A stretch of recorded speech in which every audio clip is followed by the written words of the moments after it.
Traitons maintenant l'exemple d'une collision élastique. Vous avez deux particules, M1 et M2, qui entrent en collision élastique. Dans ce cas, la quantité de mouvement et l'énergie cinétique du système sont conservées. Commençons par la conservation de la quantité de mouvement. Delta P du système, comme étant isolée, elle ne va pas varier. Alors, PI du système avant le choc est égal à PF du système après le choc. Alors, M1 V1I plus M2 V2I est égal à M1 V1F plus M2 V2F.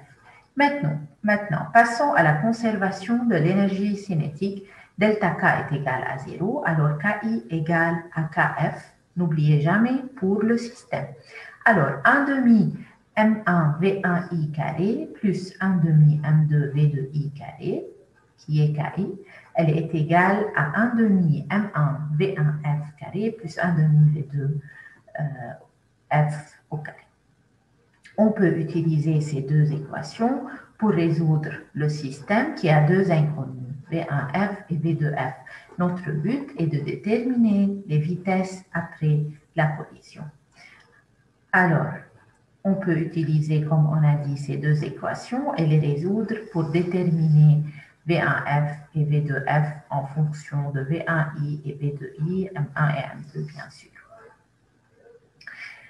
Alors, pour résoudre ce système, on peut prendre l'équation 1, faire la projection sur l'axe de collision. Ici, la collision se produit sur l'axe des X. Je vais laisser les vitesses en valeur algébrique pour traiter le cas général. Ensuite, vous pouvez remplacer les valeurs algébriques des vitesses.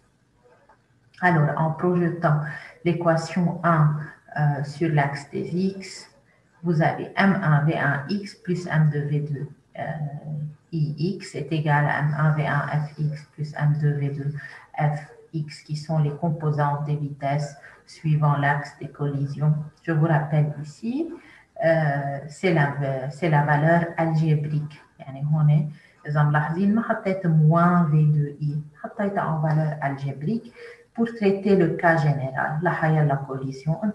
Suivant le cas, vous pouvez remplacer V1I et V2I par leur signe approprié. M1 V1I moins M1 V1F est égal à M2 V2F moins M2 V2. C'est l'équation 3. Ensuite, je vais prendre l'équation 2.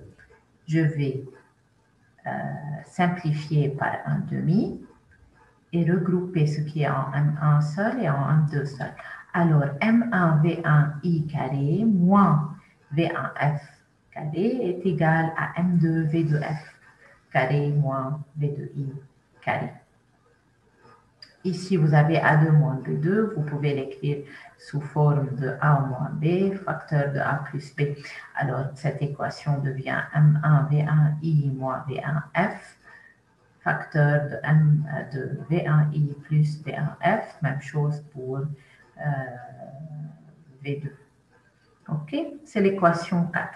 Maintenant, je vais diviser l'équation 4 par l'équation 3. Les masses seront simplifiées, M1 et M1, M2 et M2. V1I moins V1F aussi sera simplifié et V2F moins V2I aussi sera simplifié.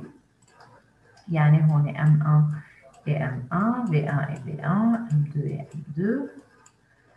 Il me reste V1I plus V1F qui est égal à V2F plus V2I.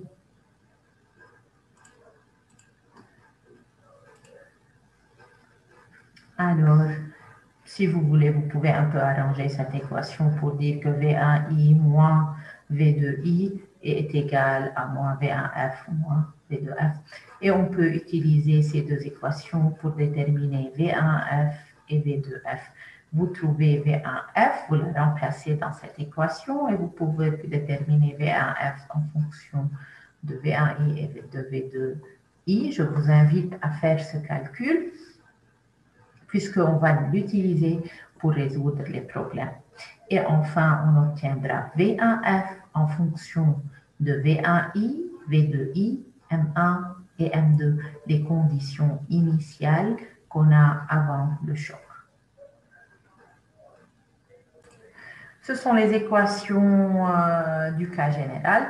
Maintenant, prenons quelques cas particuliers. Si M1 est égal à M2, M1 est égal à M2, alors ce facteur ici va être nul et ce facteur-là va être nul. Alors, on est 2M2 sur M1 plus M2, il y a 2. M2 sera égal à 1 et ici, ce facteur sera égal à 1. Alors, si vous avez deux particules de même masse qui entrent en collision, V1F sera égal à V2I et V2F sera égal à V1I, alors les particules échangent leur vitesse.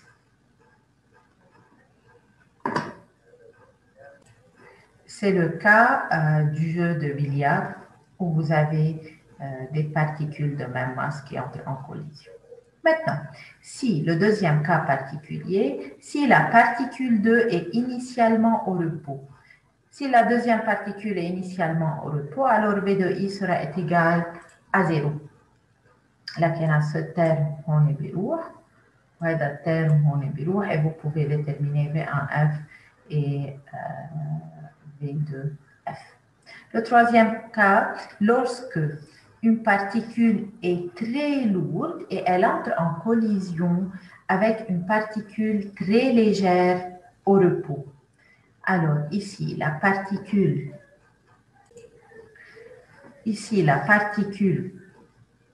alors j'ai une très grande particule qui entre en collision avec une très légère particule, V2I est égal à 0, alors je suis dans ce cas. Mais ici, j'ai en plus que M1 est beaucoup plus grande que M2. Alors, que se passe-t-il? Dans ce cas, on peut négliger M2 devant M1.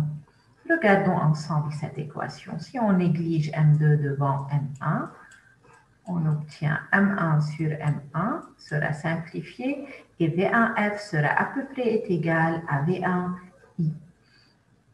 Pour V2F, on néglige M2 devant M1 et on simplifie par M1, alors V2F sera à peu près égal à V1I. Dans ce cas, vous pouvez déterminer aussi V1F et V2I. Alors, la particule lourde continue son mouvement sans changement de vitesse et la deuxième particule qui est très légère, elle va prendre une vitesse qui est à peu près le double de la vitesse V1.